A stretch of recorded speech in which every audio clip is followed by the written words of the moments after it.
लुधियाना में हुए ब्लास्ट में आतंकवादी को गिरफ्तार किया गया है जर्मनी से, जिसका नाम है जसविंदर। आपको बताएं ये जसविंदर सिख फॉर जस्टिस से जुड़ा हुआ है और इसने दिल्ली के अंदर भी बम ब्लास्ट करने की साजिश की थी। रो के पास इसकी पुख्ता जानकारी थी। और आपको बताएं ये जो सिख फॉर जस्टिस है, ये दिल्ली में जब किसान आंदोलन चल रहा था तो वहां ये पिज्जा बांट रहे थे, मसाज मशीन लगा रहे थे और ये लोगों को शराब पिला रहे थे। साजिश थी बड़ा दंगा कराने की। तो ये जर्मनी से मोदी सरकार के पहल के बाद अधिकारियों ने इसको गिरफ्तार किया है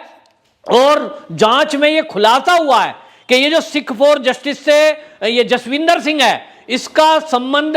गुरु पतवंत सिंह पन्नू से भी है, जिसके वीडियो हमने देखे थे और किस तरह से वो लोगों को भड़का रहा था। लाल किला कांड जिसके इशारे पर हुआ था। ये बड़ा खुलासा करते हुए दिल्ली पुलिस की स्पेशल सेल ने बाकायदा बताया है कि बॉर्डर पे जो किसान नेताओं में एक नेता थे बलवीर सिंह राजेवाला, जिन्होंने अभी हाल ही में एक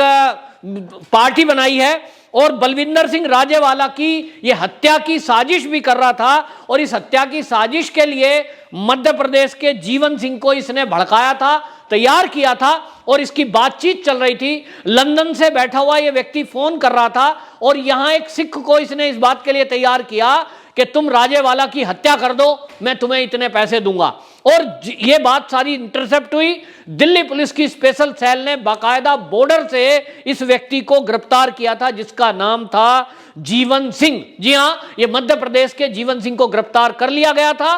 अगर ये गिरफ्तारी नहीं होती तो आज आपको बता दूं कि ये बलविंदर सिंह राजेवाला की हत्या कर चुका होता। और अगर ऐसे किसी किसान नेता की बॉर्डर एरिया में हत्या हो जाती, इसके बाद इनकी प्लानिंग थी कि पूरे देश में किसानों के नाम पर ये दंगे भड़काते और ये दिल्ली के अंदर बवाल करते, जिसके लिए यहां तलवार भाले लेकर के बहुत सारे लोगों को पहले ही तैयार रहने के लिए कह दिया गया था।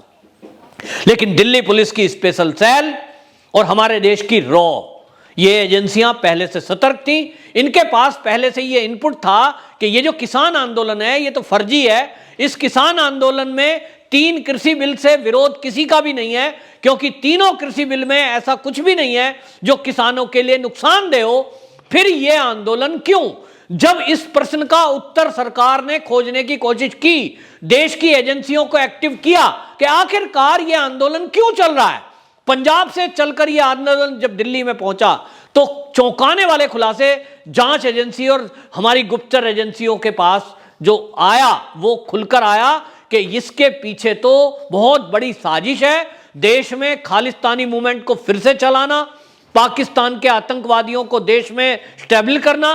और मोदी सरकार को अस्थिर करके इस सरकार को गिराना। इसके लिए जुडिशरी से जुड़े हुए लोगों से कांटेक्ट किया गया, मीडिया से जुड़े हुए लोगों से कांटेक्ट किया गया और उनकी तैयारी की गई कि जैसे ही किसान नेताओं की हत्या की जाएगी उसके बाद दिल्ली बॉर्डर से बवाल शुरू होगा, मारकाट शुरू होगी, पुलिस इंटरफेयर करेगी और पुलिस अगर किसानों पे गोली चलाएगी इसको हाईलाइट किया जाएगा और पूरे देश में जगह जगह रेल रोकी जाएंगी, बसें रोकी जाएंगी, रास्ते जाम कर दिए जाएंगे और इसी समय चीन और पाकिस्तान की तरफ से अटैक भी किया जा सकता है। इस तरह की बड़ी योजना बनाकर ये चल रहे थे, जिसका खुलासा हमारे देश की रॉ गुप्तचर एजेंसियों ने ये जब किया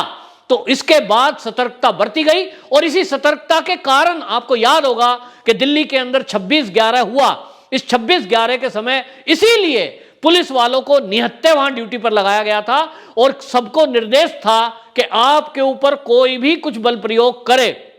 आपको केवल अपना बचाव करना है। बदले में किसी भी किसान के ऊपर, जो किसान के वेश में ये सिख फॉर जस्टिस के जो आतंकवादी भी बैठे हैं, इनके ऊपर बल प्रयोग नहीं करना है। और इसीलिए हमने देखा कि 300 से अधिक दिल्ली पुलिस के जवान घायल हुए, जिनको लाल किले की प्राचीर से कूदकर भी जान बचानी पड़ी। इसके बावजूद भी किसी पुलिस वाले ने गोली नहीं चलाई, डंडा नहीं चलाया। लोग सवाल उठा रहे थे, कई लोग सवाल उठाते हैं मोदी सरकार इतनी कमजोर कैसे हो गई, तिरंगे के अपमान करने वालों को क्यों नहीं कार्रवाई की। आपको बता दूं गुप्तचर एजेंसियां तभी से एक्टिव थी, एक एक करके ऐसे लोगों को चुन चुनकर जेल के अंदर डाला गया जो 26 जनवरी के लिए गुनाहगार थे।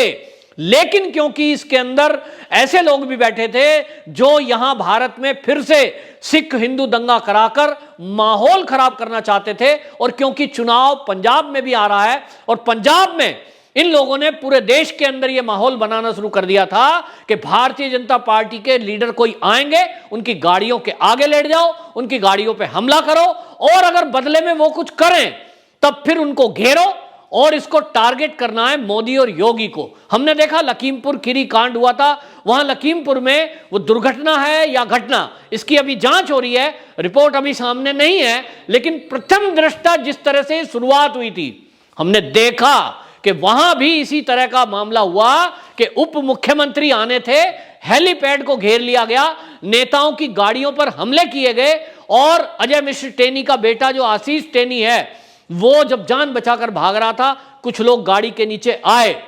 वो कैसे आए, क्या आए, वो बात अलग है, लेकिन जांच एजेंसियों को पता चला है कि इसके पीछे भी इस तरह का सिख फॉर जस्टिस का कोई हाथ एंगल था, और कोशिश इनकी ये थी कि उत्तर प्रदेश का माहौल इसी बहाने से खराब कर दिया जाए। इसीलिए आपको बता दूं, जब ये जानकारी उत्तर प्रदेश पुलिस को लगी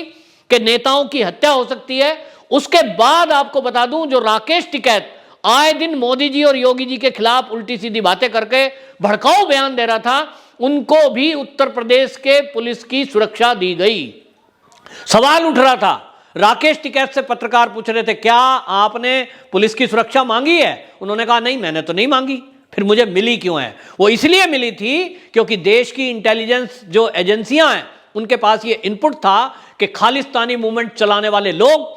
ये राकेश टिकैत या किसी की इस तरह की हत्या कर सकते हैं, जिससे उत्तर प्रदेश का भी माहौल खराब किया जा सके। और इसीलिए मोदी सरकार ने दूरदर्शिता दिखाई, और मोदी सरकार की दूरदर्शिता, धैर्य के कारण आज ये प्रतिफल है कि वो जो किसान आंदोलन जो फर्जी चल रहा था, वो फर्जी किसान आंदोलन भी खत्म हुआ। जो खालिस्तानी मूवमेंट चलाने वाले लोग थे, वो भी उनके मंसूबे षड्यंत्र बेनकाब हुआ, और उनको घर जाने के लिए मजबूर होना पड़ा, क्योंकि उनके पास कोई बहाना नहीं बचा।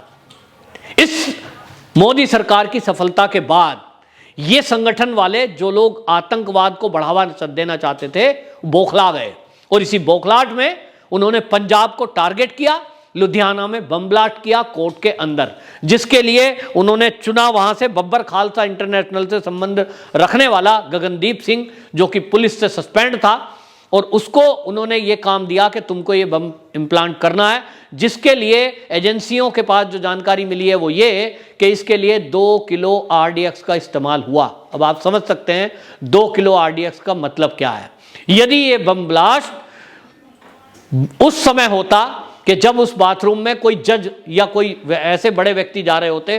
तो इसका परिणाम क्या होता। कुल मिलाकर एक बहुत बड़ी साजिश का, ये षड्यंत्र का खुलासा हुआ है, और मोदी जी की कूटनीति और विदेश नीति के कारण आज ये सफल हुआ है कि विदेश से हम जर्मनी से जसवंत सिंह को गिरफ्तार कर चुके हैं, और अब ये सारा भांडाफोड़, इसके पीछे और कौन कौन थे, कौन लोग इसके पीछे इस तरह की साजिश कर रहे थे, किस तरह से ये किसान आंदोलन चल रहा था, और किसान आंदोलन में जो फंडिंग की जा रही थी, कौन कौन से ऐसे लोग थे जो भारत में बैठे हुए इस आंदोलन को फंडिंग कर रहे थे, मंसूबे क्या थे, क्या इसमें कोई राजनीतिक दलों का भी इसमें षड्यंत्र में हाथ था। इन सब प्रश्नों का उत्तर जानने के लिए